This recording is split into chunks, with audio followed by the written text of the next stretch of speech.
அனைவருக்கும் வணக்கம். சார் நீங்க first order, first degree differential equations எந்த டிஃபரன்ஷியல் ஈக்குவேஷன்னாலும் குடுங்க. நான் சால்வ் பண்ணி ஆன்சர் சொல்வேன். அப்படின்ற அந்த மென்டாலிட்டிக்கு நான் வந்துட்டேன் சார். நீங்க டிஃபரன்ஷியல் ஈக்குவேஷன் பத்தியே பேசாதீங்க. கிளியரா இருக்கேன். அப்படின்ற அந்த மனநிலைக்கு ஆட்டோமேட்டிக்கா நம்ம வரணும்.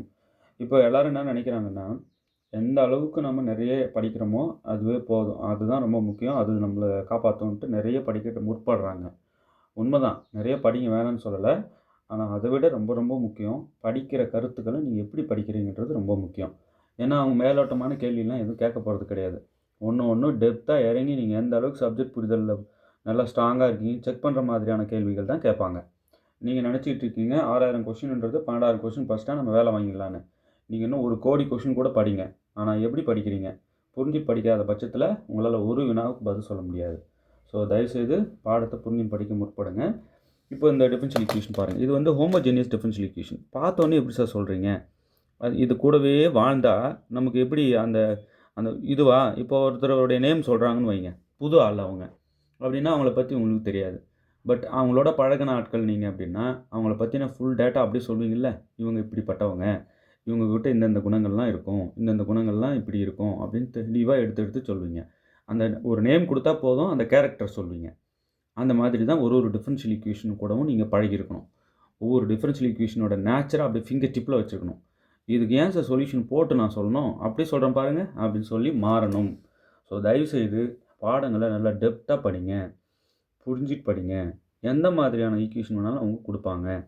சரிங்க நீங்க சொல்லுங்க சார் டிஃபரன்ஷியல் ஈக்குவேஷன் இது வந்து ஹோமோஜெனியஸ் டிஃபரன்ஷியல் ஈக்குவேஷன் எப்படி சொன்னீங்க? நான் தான் இத சால்வ் பண்ணியிருக்கேனே பல தடவ. அதனால பார்த்த உடனே சொல்லிட்டேன். ஆனாலும் எப்படி கண்டுபிடிக்கணும்னு சொல்லி தரேன் பாருங்க.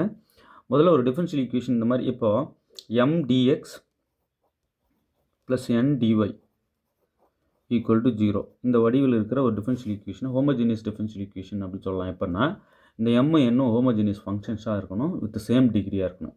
இது ரெண்டும் ஹோமோஜெனியஸ் ஃபங்க்ஷன்ஸாக இருக்கிறது மட்டும் இல்லை டிகிரி சேமாக இருக்கணும். இப்போ இந்த வடிவில் இது இல்லையே இப்போ டேர்ம் கொஞ்சம் இந்தாண்டையும் கொடுத்துருக்காங்க கழிச்சு கொடுத்துட்டாங்க. அப்படின்னா நீங்கள் ஒரி பண்ணாதீங்க. நீங்கள் இதிலேருந்து dy by dx முதல்ல கண்டுபிடிங்க. இதிலேருந்து dy by dx நான் கண்டுபிடிக்கிறேன் பாருங்கள்.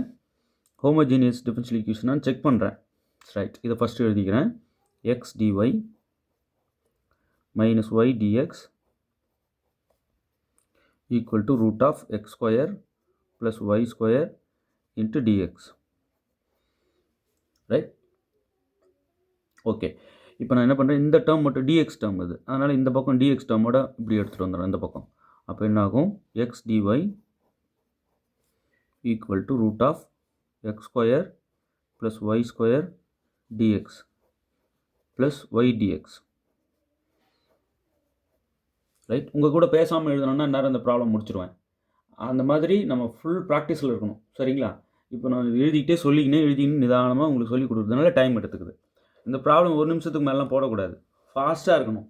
ஒரு நிமிஷம் நான் 30 செகண்ட்லேயே போடுறேன் அப்படின்னு இன்னும் ஸ்பீடை ஏற்றிக்கணும். ப்ராக்டிஸாகவே இருக்கணும். ரைட் சரிங்க. இப்போ என்ன செய்கிறேன், இந்த எக்ஸ் டிஒய் அப்படி இருக்கட்டும் ஈக்குவல் டு இந்த ரெண்டு டேர்ம்லேயும் டிஎக்ஸ் காமன் அவுட் பண்ணிடுறேன். அப்போ என்ன ஆகும், root x square plus y square plus y into dx. இந்த டிஎக்ஸை இங்கே கீழே கொண்டு வந்துடுறேன், டிஒய் பை டிஎக்ஸ். ரைட் இந்த எக்ஸை இங்கே கொண்டு போயிடுறேன் கீழே. அப்போ என்ன ஆகும், root of x square plus y square plus y divided by x. Right அப்படியே கீழே எடுத்துகிட்டு வந்துட்டேன். ஓகே இப்போ dy by dx எனக்கு கிடச்சிருச்சு. ரைட் ஓகே இப்போ இந்த dy by dxஐ f of x, yன்னு எடுத்துக்கோங்க. நீங்கள் dy by dx கண்டுபிடிச்சிட்டு அல்லது dx by dy கண்டுபிடிச்சிட்டு அது f of x, yன்னு இப்படி ஒரு நேம் கொடுத்துட்றோம். Equal to root of x square plus y square plus y divided by x. அதாவது ஒரு டிஃபரன்ஷியல் ஈக்குவேஷனில் இந்த மாதிரி டேர்ம்ஸ் காம்ப்ளிகேட்டடாக கொடுத்துட்டாங்கன்னா dy by dx ஃபஸ்ட் கண்டுபிடிச்சிருங்க. கண்டுபிடிச்சிட்டு அதை எஃப்னு அந்த dy by dx தான் எஃப்பாக ட்ரீட் பண்ணுறோம். இப்போ இதில் எக்ஸுக்கு எக்ஸ்டின்னும் ஒய்க்கு ஒய்டின்னும் உள்ளே கொடுங்க. கொடுத்தீங்கன்னா root of x square t square, ஏன்னா எக்ஸ்டி கொடுக்குறதால, ப்ளஸ் ஒய்க்கு ஒய்டி கொடுத்தா ஒய் ஸ்கொயர் டி ஸ்கொயர், ஏன்னா ஒய்டி கொடுக்கும்போது ஸ்கொயர் இருக்கிறதுனால அப்படி டேர்ம் ரெண்டுக்கும் பிடிச்சி ஸ்கொயர் கொடுக்குறேன். ப்ளஸ் ஒய்க்கு ஒய்டி டிவைடட் பை எக்ஸுக்கு எக்ஸ்டி. அந்தந்த இடத்துல வேல்யூ இது போட்டுருங்க. இப்போ இதுலேருந்து டி ஸ்கொயர் காமனாக வெளியே எடுக்கும்போது ரூட்டை விட்டு வெளியே டி ஸ்கொயர் வந்தால் டி ஆகிடும் இல்லையா? அப்போ உள்ள root of x square plus y square plus yt divided by xt இப்படி ஆகிடும். உள்ளேருந்து டி காமன் அவுட் பண்ணி டி ஸ்கொயர் காமன் அவுட் பண்ணேன். அப்போ இந்த ரூட்டை தாண்டி வெளியே டி வருதுன்னா root t square is t இல்லையா? அதனால் டி போட்டேன். ஓகே, இப்போ இந்த நியூமரேட்டர் ரெண்டு டைம்லையும் டி காமனாக வெளியே எடுத்துகிட்டா உள்ள root of x square plus y square plus y இதிலேருந்து டி வெளியே எடுத்துருக்கேன் டிவைடட் பை எக்ஸ்டி. இப்போ டி கட் பண்ணிடலாம் ரைட். அப்போது root of x square plus y common out பண்ணிட்டு தான் கட் பண்ணணும் plus y divided by x right. இது வேறு ஒன்றும் இல்லை, function f x comma y தான் பாருங்களேன், அதே தான் வந்திருக்கு. ஸோ இது வந்து வேறு ஒன்றும் இல்லை, f of x comma y தான். அப்போ இதுலேருந்து டி காமன் அவுட் பண்ணி எடுக்க முடிஞ்சுதான்னா எஸ் எடுக்க முடிஞ்சது டி 0. இப்போது எஃப் வந்து ஹோமோஜீனியஸ் ஃபங்க்ஷன் தான் வித் டிகிரி 0 ரைட். அப்போது இந்த மாதிரி எக்ஸுக்கு எக்ஸ்டினும் ஒய்க்கு ஒய்டினும் கொடுத்து அந்த டி டேர்ம் கலெக்ட் பண்ணி வெளியே எடுத்து டிகிரி 0 வந்துடுச்சு இந்த வடிவத்துக்கு என்னால் எழுத முடியுதுன்னா அந்த ஃபங்க்ஷன் இருக்கு பாருங்கள், இது ஹோமோஜீனியஸ் ஃபங்க்ஷன் ரைட். இப்போ அந்த ஃபங்க்ஷன்றது வேறு ஒன்றும் இல்லை, டிவை பை டிஎக்ஸ் தான். அப்போது இது வந்து ஹோமோஜீனியஸ் டிஃபரன்ஷியல் ஈக்குவேஷன். புரிஞ்சிச்சிங்களா? ஸோ இந்த மாதிரி உங்களால் டி டேர்ம்ஸை கலெக்ட் பண்ணி வெளியே எடுக்க முடியணும், டிகிரி 0 வரணும் ரைட். அப்போது நம்ம வந்து என்ன பண்ணிடலாம், இதை ஏன் சார் நீங்கள் அப்படியெல்லாம் பண்ணுறீங்க, நான் வந்து இங்கேயே டிஎக்ஸ் டிஒய் டேர்ம் பிரித்து இங்கே பாருங்கள், இது எம்மு இது என்னன்னு நான் எடுத்துக்கிட்டு சேம் டிகிரின்னு சொல்லிட்டு போகிறேன் தாராளமாக. ஏன்னா ஒரு பக்கமாக கொண்டு வரீங்க பாருங்கள், m dx plus n dy இந்த மாதிரி நான் வந்து தனியாக பிரித்து வச்சே நான் இந்த வே ஃபாலோ பண்ணுறேன். ஆல்ரெடி நான் நடத்தியிருக்கேன். எம்மும் என்னும் ஹோமோஜீனியஸ் ஃபங்க்ஷனான்னு செக் பண்ணிவிட்டு இது ஹோமோஜீனியஸ் டிஃபரன்ஷியல் ஈக்குவேஷன் தான் ஏன்னா இங்கே பாருங்கள், இந்த ஸ்டெப்புக்கு வரேன். இப்போது இந்த டேர்ம் இங்கேயே இருக்கட்டும், root of x square plus y square plus y into dx. இந்த டேர்ம் அந்த பக்கம் எடுத்துகிட்டு போயிடுறேன், minus x dy equal to 0 ஆகிடும். இது அங்கே போயிடுச்சுன்னா இங்கே 0 ஆகிடும். இப்போ இந்த ஸ்டெப்புக்கு அப்புறம் இதை எழுதிடுறேன். இங்கே பாருங்கள், m dx plus n dy equal to 0 right. இது எம்மு இது என்னு. நீங்கள் அதே போல் இப்போ செக் பண்ணிங்கன்னா உங்களுக்கு கரெக்டாக எம்மு என்னும் ஹோமோஜீனியஸ் ஃபங்க்ஷன் வரும் வித் சேம் டிகிரியாக இருக்கும். ஸோ நான் இந்த வே இங்கேருந்து இந்த வேக்கு வந்துடுறேன். சந்தோஷம், நீங்கள் எப்படியாவது பண்ணிக்கோங்க. இது ஹோமோஜீனியஸ் டிஃபரன்ஷியல் ஈக்குவேஷன் சொல்லி ப்ரூவ் பண்ணிட்டா போதும். இல்லை சார் நான் டிஒய் பை டிஎக்ஸ் கண்டுபிடிச்சிக்கிறேன், அதுக்கு நான் வந்து ஹோமோஜீனியஸ் ஃபங்க்ஷனான்னு செக் பண்ணி டிகிரி 0 வருதான்னு பார்த்து இந்த மொத்தமாக நான் பார்த்துக்கிறேன் அப்படின்னாலும் பார்த்துக்கோங்க. இது வந்து ஹோமோஜீனியஸ் டிஃபரன்ஷியல் ஈக்குவேஷன், அவ்வளோதான். சரிங்க சார், இந்த வடிவில் இருக்குது, எம்ஐ என்னன்னு எடுத்துக்கிட்டு ஹோமோஜீனியஸ் ஃபங்க்ஷன் காட்டுங்க சார். நான் ஆல்ரெடி நிறைய வீடியோ போட்டேன், போய் அதெல்லாம் பாருங்கள், உங்களுக்கு தெளிவாக புரியும். ஸோ நீங்கள் என்ன செய்கிறீங்க, எம்டிஎக்ஸ் ப்ளஸ் என்டிஒய் வடிவத்துக்கு வர வச்சு ஹோமோஜீனியஸ் டிஃபரன்ஷியல் ஈக்குவேஷனான்னு பார்ப்பீங்களோன்னு எனக்கு தெரியாது. இல்லை இந்த மாதிரி டிஒய் பை டிஎக்ஸ் டேர்ம் கண்டுபிடிச்சி மொத்தமாகவே இது எஃப் ஆஃப் எக்ஸ் கமா ஒய்ன்னு எடுத்துக்கிட்டு இது ஹோமோஜீனியஸ் ஃபங்க்ஷன் வித் டிகிரி 0 பார்க்குறீங்க. ஏன்னா இங்கே டினாமினேட்டர்லேயும் டிகிரி 1 வரும், இந்த ஃபங்க்ஷனுக்கு நியூமரேட்டர் இருக்கிற இந்த ஃபங்க்ஷனுக்கு டிகிரி 1 வரும். நம்ம வந்து மொத்தமாக பார்க்கும்போது டிகிரி 0 தான் வரும் ரைட், ஹோமோஜீனியஸ் டிஃபரன்ஷியல் ஈக்குவேஷனாக இருந்தால் ரைட். அவ்வளோதாங்க, இது ஹோமோஜீனியஸ் டிஃபரன்ஷியல் ஈக்குவேஷன் தான். அப்போ let y equal to vx அப்படின்ற சப்ஸ்டியூஷன் செய்கிறோம்.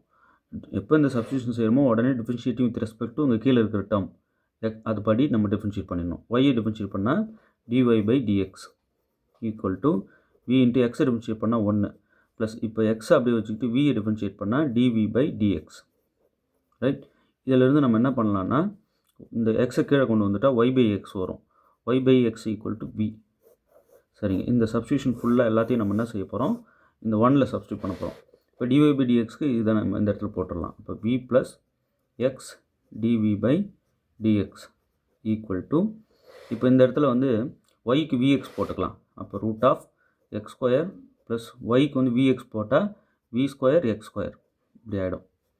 ப்ளஸ் ஒய்க்கு விஎக்ஸ் போடுறோம் இங்கே ரைட், டிவைடட் பை எக்ஸ். எக்ஸை நான் எதுவும் மாற்றலை, ஒய்க்கு தான் டேர்ம் கொடுக்குறேன். Okay, v plus x TV by dx equal to இதுலேருந்து எக்ஸ் ஸ்கொயர் காமன் அவுட் பண்ணால் எக்ஸாக தான் வெளியே வரும் ரூட்டை தாண்டி. அப்போ 1 plus v square plus vx divided by x இப்படி ஆகிடும். இதுலேருந்து எக்ஸ் காமனாக எடுத்து கட் பண்ணிக்கலாம். கட் பண்ணிட்டா v plus x TV by dx equal to root of 1 plus v square plus v divided by x ஒன்று வரும். இங்கே காமனாக எடுத்த எக்ஸ் ஒன்று இருக்கும். காமனாக வெளியே எடுத்துகிட்டு பை இந்த எக்ஸு இது ரெண்டும் கட் ஆகிடும்னு சொல்கிறேன். அவ்வளோதான். அப்போ v plus x TV by dx equal to root of 1 plus v square plus v இதான் மிச்சம் இருக்கும். இந்த வி கூட கட் பண்ணிக்கலாம். ரைட். அப்போ எக்ஸ் டிவி பை டிஎக்ஸ் இது எப்படி கட் ஆகும்? இந்த வி அந்த பக்கம் கொண்டு போனீங்கன்னா மைனஸ் வி ஆகிடும். Plus v minus v cut ஆகிடும். Equal to root of 1 plus v square இப்படி வந்துடும். இந்த டேர்ம் இந்த root of 1 plus v square வந்து வி டேர்ம். அது மொத்தமாக டிவிக்கு கீழே கொண்டு வந்துடும். D v by root of 1 plus v square equal to இந்த டிஎக்ஸ் எடுத்து இந்த பக்கம் மல்டிப்ளை பண்ணிவிட்டு இந்த எக்ஸை டினாமினேட்டருக்கு கீழே இங்கே கொண்டு வந்துடும். பாருங்கள், வேரியபிள் செப்பரேட் பண்ணிவிட்டு இன்டகிரேட் பண்ணிடுறோம். அவ்வளோதான். ஓகே. இது டைரக்ட் ஃபார்முலா தான். Log v plus root of 1 plus v square இது இன்டகிரேட் பண்ணால் இது வந்து log x plus log c போட்டுக்கலாம். முடிஞ்சது. அப்போது இன்டகிரேஷன் எழுதுகிறேன். Log v plus root of 1 plus v square equal to log x plus log c. அதோட ஆன்சர் எழுதிட்டுருக்கேன். ப்ளஸ் இன்டகிரேட் பண்ணால் அதோட ஆன்சர் இதுதான். ரைட். இப்போது இந்த log v plus root of 1 plus v square equal to lock A plus lock B வந்து lock AB இப்படி ஆகிடும். லாகை நம்ம எக்ஸ்போனன்ஷியல் ஃபங்க்ஷனால் ரெண்டு பக்கமும் கம்போசிட் பண்ணோம்னா லாக் கட் ஆகிடும். இப்போ v plus root of 1 plus v square equal to XE. இப்போ விக்கு என்ன போட சொன்னேன்? Y by x. இங்கே ஒய் பை எக்ஸ் போட்டுருங்க. Y by x plus root of 1 plus y by x whole square equal to xc இப்படி ஆகிடும். இதை சிம்பிளிஃபை பண்ணலாம். இப்படியே ஒன்று எடுத்துக்கலாம். சரி, y by x plus root of 1 plus இந்த ஸ்கொயர் ரெண்டுக்கும் கொடுங்க. Y square by x square numerator denominator square கொடுத்துட்றேன் ஈக்குவல் டு எக்ஸி. இப்போ இந்த எக்ஸ் ஸ்கொயர் இப்படி ஒன்னோட மல்டிப்ளை பண்ணி அப்படி ஒய் ஸ்கொயரோட ஆட் பண்ணி டினாமினேட்டரில் எக்ஸ் ஸ்கொயர் போடுறேன். அப்போ y plus y by x plus root of x square plus y square divided by x square ரூட்டுக்குள்ளவே இருக்குது எல்லாமே ஈக்குவல் டு எக்ஸி. இப்போ இந்த டினாமினேட்டரில் இருக்கிற எக்ஸ் ஸ்கொயருக்கு ரூட் அப்ளை பண்ணணும், வெறும் எக்ஸ் ஆகிடும்.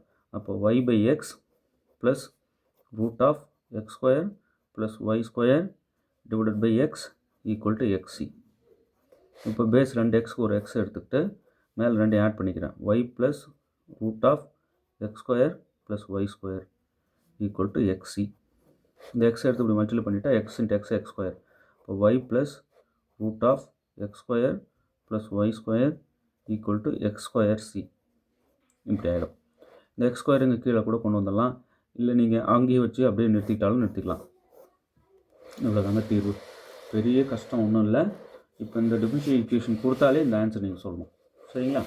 இந்த வடிவில் இருக்கிற டிஃபரன்ஷியல் ஈக்குவேஷன் இதுதான் சொல்யூஷன் அப்படின்னு சொல்லணும். ரைட்.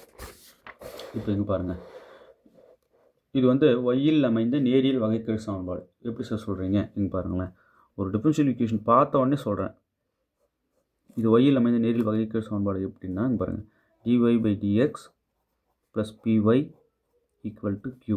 இந்த வடிவில் இருந்தாலே இது நேரியல் வகை. ஒய்யில் ஒய் இருக்கு பாருங்கள் டேர்ம் மேலே. இங்கே எக்ஸ் இருந்தால் எக்ஸில் அமைந்த. ஸோ ஒய்யில் அமைந்த நேரியல் வகைக்கெழு சமன்பாடு first order first degree differential equation தான். இப்போ லீனியர் டிஃபரன்ஷியல் ஈக்குவேஷனு இது வந்து ஒய்யில் இருக்குது. ரைட். இப்போ இது ரெண்டுத்தையும் கம்பேர் பண்ணோம்னா p வேல்யூ என்ன பாருங்கள், p ஈக்குவல் டு இந்த ஒய் கூட இருக்கிற எல்லாமே 1/x log x. ஒய்யை தவிர்த்து ஒய் கூட இருக்கிறது தானே p. இங்கே ஒய் கூட இருக்கிறது என்னென்ன இருக்குது? 1/x log x. q வந்து ஈக்குவல்ட்டுக்கு அந்த பக்கம் இருக்கணும் இந்த டேர்ம். ஆனால் இங்கே dy by dxோட கோஎஃபிஷியன்ட் 1 இருக்கணும். ஓகே. இப்போ இங்கே ஏதாவது டேர்ம் இருந்தால் நம்ம என்ன செய்யணும், அதால் டிவைட் பண்ணிவிட்டு தான் நம்ம வந்து டேர்ம்ஸ் எடுக்கணும். சரிங்களா? இப்போ dy by dx ஃப்ரீயாக இருக்குது, இதோட கோஎஃபிஷியன்ட் வந்து 1. அப்போ தைரியமாக நீங்கள் ஒய் கூட இருக்கிறத pனும் ஈக்குவல்ட்டுக்கு அந்தாண்ட இருக்கிறது qனும் டேரெக்டாக எடுக்கலாம். அப்போ sin 2x divided by log x. நான் என்ன சொல்ல வரேன்னா, சப்போஸ் இங்கே எக்ஸ் கொடுத்துட்றாங்கன்னு வைங்க, அப்போ நீங்கள் PQ எடுத்திங்கன்னா தப்பாகிடும். அந்த எக்ஸ் இங்கே இருக்குன்னா எக்ஸால் எல்லாத்தையும் வகுக்கணும். வகுக்கும்போது இந்த எக்ஸ் கட் ஆகிடும். இங்கே ஒரு எக்ஸ், இதுக்கு எக்ஸோட எக்ஸஸ் இந்த எக்ஸ் ஸ்கொயர் வந்துடும். இங்கே எக்ஸ் லாக் எக்ஸ் வந்துடும். இல்லை, எக்ஸால் வகுத்துட்டு அதுக்கப்புறம் PQ எடுக்கணும். பட் இங்கே அந்த நிலைமை இல்லை. ரைட். சரிங்க. எப்போ நீங்கள் பிக்யூ கண்டுபிடிச்சிங்களோ உடனே இ பவர் இன்டெக்ரல் பிடிஎக்ஸ் கண்டுபிடிச்சிடணும். Okay, e power integral p value இது 1/x log x into dx. P value உள்ளே போட்டாச்சு. இந்த இ பவர் இன்டெக்ரல் பிடிஎக்ஸுக்கு பேர் தான் இன்டெகிரேட்டிங் ஃபேக்டர், தொகை காரணின்னு சொல்லுவாங்க தமிழில். ரைட், ஈக்குவல் டு இந்த 1/x அங்கே நியூமரேட்டரில் போட்டு எழுதுகிறேன். E power 1/x log x இப்படி எழுதிக்கலாம் இல்லையா, இன்டெக்ரல் டிஎக்ஸ். இந்த டினாமினேட்டர் இருக்கிற எக்ஸை அவங்க பவருக்கு மேலே கொண்டு போகிறேன். ஏன் சார் அப்படின்னா கீழே இருக்கிறதோட டெரிவேட்டிவ் மேலே வரும். லாக் எக்ஸை டிஃபரன்ஷியேட் பண்ணால் 1/x. அப்போ இது மொத்த இன்டெகிரேஷன் என்னன்னா இந்த இ பவர் லாக் போட்டு டினாமினேட்டர், லாக் போட்டு டினாமினேட்டர் என்னன்னா லாக் எக்ஸ், அவ்வளோதான். லாக் எக்ஸை டிஃபரன்ஷியேட் பண்ணால் நியூமரேட்டர் இருக்கிற 1/x வருது. அது இந்த ரூலுங்க, integral f dash of x divided by f of x into dx equal to log x log f of x plus c. இதுதான் ரூல். பாருங்கள், f டிஃபரன்ஷியேட் பண்ணால் f dash வரணும், டினாமினேட்டர் டிஃபரன்ஷியேட் பண்ணால் numerator வரணும். இப்போ மொத்த இன்டெகிரேஷன் லாக் போட்டு denominator, இப்போ அதுமாரி லாக் போட்டு டினாமினேட்டர் லாக் எக்ஸ் அப்படி போட்டேன். ஓகே, இப்போ இந்த ஈயும் லாகும் கட் ஆகிடும், ஒன்றுக்கு ஒன்று இன்வர்ஸ். அப்போது லாக் எக்ஸ் மட்டும் இது கட் ஆகிடுச்சுன்னா ஒரு லாக் எக்ஸ் இருக்குது. இதுதான் இன்டெகிரேட்டிங் ஃபேக்டர் இ பவர் இன்டெக்ரல் பிடிஎக்ஸ். ரைட், அதுவே எக்ஸ் இல்லாமல் இந்த நேரியல் வகைக்கெழு சமன்பாடாக இருந்தால் இ பவர் இன்டெக்ரல் பிடிஒய் போட்டுக்கணும். இ பவர் இன்டெக்ரல் பிடிஒய் நம்ம கண்டுபிடிக்கணும். ஓகே, இப்போ இ பவர் இன்டெக்ரல் பிடிஎக்ஸ் கண்டுபிடிச்சிட்டோம். இப்போ ஜென்ரல் சொல்யூஷன் எழுதுகிறோம். y into e power integral p d x equal to integral q into e power integral p d x into d x plus c. Okay, அவ்வளோதான். இப்போ இதில் கொண்டு வந்து வேல்யூ சப்ஸ்டியூட் பண்ணலாம். இ பவர் இன்டெக்ரல் பிடிஎக்ஸ் வந்து லாக் எக்ஸ் இல்லையா, இப்போ y into log x equal to integral q value என்ன இதை பாருங்கள், sin 2x by log x. இதை கொண்டு வந்து இங்கே போடுறோம். sin 2x divided by log x into இங்கே e பவர் இன்டெக்ரல் pdx வந்து log x into dx plus c. அதாவது அங்கங்கே சப்ஸ்டியூட் பண்ணிடுறோம், வேறு ஒன்றும் இல்லை. இங்கே log x கட் பண்ணிக்கலாம். அப்போ y into log x equal to integral sin 2x into dx plus c இப்படி ஆகிடும். sin 2x இன்டகிரேட் பண்ணால் மைனஸ் காஸ் 2x பை 2. இது டைரக்ட் ஃபார்முலா பாருங்கள். integral sin ax dx equal to minus cos ax divided by a plus c. இந்த rule தான் இப்போ நான் apply பண்ணுறேன். ரைட், இப்போ a வந்து 2ங்க. அப்போது y log x, இந்த சைடு இன்டெக்ரல் எதுவும் இல்லை, அதனால் நம்ம இதை அப்படியே வச்சுட்டு வரோம். இப்போது minus cos 2x divided by 2 plus c. இவ்வளோ தாங்க சொல்யூஷன். ரைட், ஈஸி, ரொம்ப ரொம்ப இம்பார்ட்டண்ட்டு. இது வந்து எக்ஸாமில் கேட்குறதுக்கான வாய்ப்புகள் ரொம்ப அதிகம். நல்லா படித்து வச்சுக்கோங்க. ரைட், ஹோமோஜீனியஸ் டிஃபரன்ஷியல் ஈக்குவேஷனும் கொடுப்பாங்க. இப்போ இது பாருங்கள், இது வேரியபிள் செப்பரேட் பண்ண முடியும். இது வந்து ஹோமோஜீனியஸாக செக் பண்ணணும்னு அவசியமே இல்லை. என்ன ரீசன்னா, இது வந்து இங்கே எக்ஸுக்கு எக்ஸ்டி கொடுங்க, அந்த டி டேர்ம் வெளியே இங்கே எடுக்க முடியாது இன்வெர்ஸ்குள்ளேருந்து. அப்போ அதனால் இது ஹோமோஜீனியஸ் டிஃபரன்ஷியல் ஈக்குவேஷன் கிடையாது. இப்போ வேரியபிள் செப்பரேட் பண்ண முடியுதான்னு பார்க்குறேன். ரைட், இது பாருங்களேன், டிவை பை டிஎக்ஸ் கண்டுபிடிக்கிறீங்க, அதான் இது. இதுக்கு எக்ஸுக்கு எக்ஸ்டினும் ஒய்க்கு ஒய்டினும் கொடுத்து நம்ம அந்த டீயை கலெக்ட் பண்ணி எடுத்து டி பவர் 0 வரணும். டிவை பை டிஎக்ஸ் கண்டுபிடிச்சா இது வந்து வேறு ஒன்றும் இல்லை, டிவை பை டிஎக்ஸு. இந்த டிவை பை டிஎக்ஸ் கண்டுபிடிக்கும் ஹோமோஜீனியஸ் ஃபங்க்ஷனாக இருக்குது, வித் டிகிரி 0 வரணும். அது வந்ததுன்னா நம்ம என்ன பண்ணிடலாம், ஹோமோஜீனியஸ் டிஃபரன்ஷியல் ஈக்குவேஷன் சொல்லிடலாம். இங்கே வந்து அந்தமாரி நம்ம எக்ஸுக்கு எக்ஸ்டினும் ஒய்க்கு ஒய்டினும் கொடுக்கும்போது இந்த உள்ளே போடுற எக்ஸ்டி டேன் இன்வெர்ஸ்குள்ளே இருக்கிற டீயை வெளியே எடுக்க முடியாது. கலெக்ட் பண்ணி டீயை வெளியே எடுக்கணும், வரணும். உள்ளே டீ டேர்மே இருக்கக்கூடாது. பாருங்கள், இதுக்குள்ளே எங்கன்னா எடுத்ததுக்கப்புறம் உள்ளே டீ டேர்ம் இருக்கா, இருக்கக்கூடாது. அதே ஃபங்க்ஷன் எஃப்ஏ கிடைக்கணும். அப்போது இங்கே அதுமாதிரி செய்ய முடியாதுன்றதுனால இது ஹோமோஜீனியஸ் டிஃபரன்ஷியல் ஈக்குவேஷனை ட்ரீட் பண்ண முடியாது. சரி, சப்ஸ்டியூஷன் மெத்தடில் நான் சால்வ் பண்ணலான்னு பார்த்தேன். சப்ஸ்டியூஷன் மெத்தட் என்ன சொல்லுதுன்னா பாருங்கள், dy by dx equal to f of ax plus by plus c. இந்த வடிவில் இருக்கணும், உள்ள ஃபங்க்ஷன் ஆஃப் இந்த டேர்ம் வரணும். அப்படி வந்ததுன்னா இதை நம்ம z எடுத்துக்கலாம். z equal to ax plus by plus c அப்படின்னு இந்த சப்ஸ்டியூஷன் எடுத்துக்கிட்டு டிஃபரன்ஷியேட் வித் ரெஸ்பெக்ட் டு இந்த x பண்ணோம்னா நம்ம வந்து ஈஸியாக இங்கே உள்ள சப்ஸ்டியூட் பண்ணி நம்ம இதை கொண்டு போய் உள்ளே சப்ஸ்டியூட் பண்ணிட்டாலே போதும்.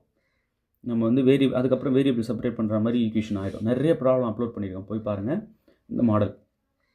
ஸோ இந்த சப்ஸ்டியூஷனை செஞ்சு ஈஸியாக என்ன பண்ணிடலாம், நம்ம வேரியபிள் செப்பரேட் பண்ணி இன்டகிரேட் பண்ணி ஆன்சர் சொல்லிடலாம். இப்போ இந்த வடிவிலே அது இருக்கான்னு பார்த்தா இல்லை, அப்படிலாம் இல்லவே இல்லை. அப்போ இது வேரியபிள் செப்பரேட் பண்ண முடியுதான்னு பார்க்குறோம். எப்படி சார் இங்கே பாருங்களேன், இந்த ஈக்குவேஷன் எடுத்துக்கிறேன். y dx plus 1 + x square tan inverse x dy equal to 0. அது என்ன சார் வேரியபிள் செப்பரேஷன்? எக்ஸ் டேர்ம்ஸ்லாம் ஒரு பக்கம், ஒய் டேர்ம்ஸ்லாம் ஒரு பக்கம் பிரித்து எடுக்க போகிறேன். ஓகே, இப்போ இது மொத்தத்தையும் அதான் எடுத்துகிட்டு போகிறேன். y dx equal to 1 + x square tan inverse x into dy. இது அங்கே கொண்டு போனால் என்ன ஆகிடும், இது மைனஸ் ஆகிடும் இல்லையா? சரி, இப்போ dx இருக்குன்னா அந்த எக்ஸ் டேர்ம்ஸ் எல்லாம் இங்கே கீழே கொண்டு வந்துடுறேன். இப்போ dx divided by 1 + x square tan inverse x. ரொம்ப முக்கியமான ப்ராப்ளம் இது பாருங்கள். இந்த ரெண்டு டேர்மு கீழே வந்துடுது, எக்ஸுக்கு கீழே. இந்த dyக்கு கீழே இந்த y எடுத்துகிட்டு வந்துடுறேன். இந்த மைனஸ் இன்னும் அப்படியே தான் இருக்குது. ஓகே, அவ்வளோதான். இப்போது இந்த 1/1 + x ஸ்கொயரை நியூமரேட்டரில் போட்டு எழுதுகிற பாருங்க. 1/1 + x square divided by tan inverse x into dx equal to minus dy by y. Right, அவ்வளோதான். இந்த டேர்ம் மட்டும் அப்படி இப்படி நியூமரேட்டரில் போட்டு எழுதிக்கலாம் அப்படி இல்லையா? இப்போ வேரியபிள் செப்பரேட் பண்ணிட்டோம், இன்டகிரேட் பண்ணிடலாமா? அவ்வளோதான். இப்போ tan inverse x ரிமூவ் பண்ணால் 1/1 + x ஸ்கொயர் வருது. அப்போ மொத்த இன்டகிரேஷன் வந்து லாக் போட்டு டினாமினேட்டர் இது log tan inverse x. Right, equal to இந்த மைனஸ் வெளியே அப்படியே இருக்கட்டும். dy by y இன்டகிரேட் பண்ணால் log y plus log c இப்படி ஆகிடும். ரைட், இங்கே -1 இருக்கும். லாகோட பவர் ரூல் யூஸ் பண்ணி இங்கே எடுத்துகிட்டு போயிடலாம். அப்போ இங்கே வர -1 1/yன்னு இதை மாற்றிக்கலாம். அப்போது log tan inverse x equal to log y 1/y ஆகிடும். இந்த -1 பவருக்கு வந்து y பவர் -1 1/yன்னு எழுதிக்கலாம். Plus log c. Right, log a plus log b வந்து log abன்னு எழுதிக்கலாம். அப்போ log tan inverse x equal to log இது ரெண்டையும் மல்டிப்ளை பண்ணால் c/y ஆகிடும். a into b ab. இப்போ ரெண்டு பக்கமும் எக்ஸ்பொனென்ஷியல் ஃபங்க்ஷனில் கம்போசிட் பண்ணோம்னா log கட் ஆகிடும். அப்போது tan inverse x equal to c/y இப்படி ஆகிடும். இப்போ இந்த y இந்த பக்கம் எடுத்து மல்டிப்ளை பண்ணிடலாம். y tan inverse x equal to c. So இப்படின்னு எடுத்துக்கலாம். ரைட், இவ்வளோதாங்க விஷயம். வேரியபிள் செப்பரேட் பண்ண முடிஞ்சதா என்னாலனா? முடிஞ்சது. அதனால இது variable separation method. Right, variable separation மெத்தடில் சால்வ் பண்ணியிருக்கோம். நல்லா புரிஞ்சிருக்கும்னு நினைக்கிறேன். இப்போ இதுவும் பாருங்களேன், ஒய்யில் அமைந்த நேரியல் வகைக்கெழு சமன்பாடு. First order first degree differential equation தான் ஒய்யில் அமைஞ்சிருக்கு. First order linear differential equation. லீனியர்ன்ற வார்த்தையை அங்கே விடக்கூடாது. லீனியர்ன்றது இந்த சமன்பாட்டுக்கு கிடைச்ச ஒரு பெரிய வேர்டு. ரைட், இங்கே பாருங்களேன், dy by dx plus py equal to q. இதில் p வேல்யூ என்ன? p வந்து 2. பாருங்கள், y கூட இருக்கிற டேர்ம் இங்கே முன்னாடி எதுவும் இருக்கக்கூடாது. இப்படி இருந்தால் நம்ம அதால் டிவைட் பண்ணிடணும். dy by dx ஓட கோஎஃபிஷியன்ட் 1 தான், பிரச்சனை இல்லை. q வந்து e power minus X. Right, இப்போ இதுக்கு integrating factor e power integral pdx இல்லையா? e power integral pdx. Right, அதுவே இப்படி இருக்குது, dx by dy plus px equal to q. இந்த வடிவில் இருக்குன்னா e பவர் இன்டெக்ரல் pdy கண்டுபிடிக்கணும். அதான் இன்டகிரேட்டிங் ஃபேக்டர். ரைட், இதை கண்டுபிடிச்சி ஜென்ரல் சொல்யூஷன் எப்படி எழுதுவோம்? x into e power integral pdy equal to integral q into e power integral pdy into dy plus c. So இது வந்து இன்னொரு டைப் இது. ரைட், இப்போ இங்கே இந்த டைப் இல்லை, இந்த ஒய்யில் அமைந்த நேரியல் வகைக்கெழு சமன்பாடு இது. ஸோ இங்கே ஒய் டேர்ம் இருக்குது, இங்கே எக்ஸ் டேர்ம் இருக்குது. பாருங்கள், linear differential equation in y in x, இது ஒய். சரிங்க, இப்போ e பவர் இன்டெக்ரல் pdx கண்டுபிடிக்கிறதுக்கு e power integral p value 2 into dx இப்போ 2 வெளியே எடுத்துடலாம். இப்போ e power 2 integral dx. Integral dx வந்து x. அப்போ e பவர் 2x இது integrating factor. e power integral pdx. சரி, ஜென்ரல் சொல்யூஷன் இதுக்கு எழுதலாமா? y into e power integral pdx equal to integral q into e power integral pdx into dx plus c. இப்போ y into e power integral pdx வந்து e power 2x இங்கே போட்டுறேன். இந்த இடத்துல ஒன்று சப்ஸ்டியூட் பண்ணுறேன். இந்த இன்டெகிரேட்டிங் ஃபேக்டர் தான் e பவர் இன்டெக்ரல் pdx. அப்போ e power 2x equal to integral q வந்து e power minus x into e power integral pdx வந்து e power 2x into dx plus c. அவ்வளோதான். இப்போ இது பவர் வந்து நம்ம ஆட் பண்ணிக்கலாம். 2 ஈக்கு ஒரு எடுத்துகிட்டு y into e power 2x equal to integral 2 ஈக்கு ஒரு எடுத்துகிட்டு 2x மைனஸ் x வந்து x into dx plus c இப்படி ஆகிடும். இப்போ y into e power 2x equal to e power x integrate பண்ணால் e பவர் x தான் ப்ளஸ் c. ரைட், இவ்வளோ தாங்க சொல்யூஷன். போதும், இப்படி நிறுத்திக்கலாம். ரைட், நல்லா புரிஞ்சிருக்கும்னு நினைக்கிறேன். ரைட், நல்லா ப்ராக்டிஸ் பண்ணிக்கோங்க. ஏதாவது டவுட் இருந்தால் 7358591547. பிஸியாக இருந்தால் நான் வந்து ரிப்ளை பண்ண மாட்டேன். ஆனால் ஃப்ரீ டைமில் உங்களுக்கு சொல்யூஷன் போட்டு சென்ட் பண்ணுவேன். அதில் எந்த ஸ்டெப் புரியலன்னு கேட்டாலும் சொல்வேன். ரைட், உங்களுக்கு எப்போ டவுட்னாலும் தாராளமாக கான்டாக்ட் பண்ணலாம், எந்த டாபிக்னாலும். ரைட், நல்லா ப்ராக்டிஸ் எடுத்துகிட்டே இருங்க. இப்போது நிறைய டிஃபரன்ஷியல் ஈக்குவேஷன்ஸ் வந்து இந்த மாதிரி இருக்குது. நீங்கள் வந்து இந்த டிஃபரன்ஷியல் ஈக்குவேஷன்ஸ்லாம் சால்வ் பண்ணி பழகணும். ஏன்னா இதுதான் கொடுப்போன்னு பரீட்சையில் சொல்ல மாட்டாங்க இல்லையா? இப்போ ஒரு சில டிஃபரன்ஷியல் ஈக்குவேஷன்ஸ் நான் கொடுக்க போகிறேன். அது எத்தனை பேர் சரியாக சால்வ் பண்ணுறீங்கன்னு பார்க்கலாம். இப்போ இதை போட்டு எனக்கு ஆன்சர் சென்ட் பண்ணுங்கள். இந்த வாட்ஸ்அப் நம்பருக்கு ஆன்சர் சென்ட் பண்ணுங்கள். கொஷின் கொடுக்குறேன். y minus e power sine inverse x. ரொம்ப எளிமையானது தான் அது, அப்படி கஷ்டமாலாம் ஃபீல் பண்ணாதீங்க. e பவரில் இருக்குது இன்ட்டு dx பை dy. இல்லை சார் என்னால் போட முடியல, நீங்களே போட்டுருங்க இதை அப்படின்னாலும் நான் போடுறேன். பட் ட்ரை பண்ணுங்கள். Plus root of 1 minus x square equal to 0. ரொம்ப ஜிஜுவிங்க இதை. இந்த டிஃபரன்ஷியல் ஈக்குவேஷனை சால்வ் பண்ணுங்கள். எந்த மெத்தடில் போடுவீங்கன்னு எனக்கு தெரியாது. இது சால்வ் பண்ணி எனக்கு சென்ட் பண்ணணும். முடியுமா? பார்க்கலாம் எத்தனை பேர் சரியாக சென்ட் பண்ணுறீங்கன்ட்டு. ரைட், தேர்வில் வெற்றி பெற வாழ்த்துக்கள். தேங்க்யூ.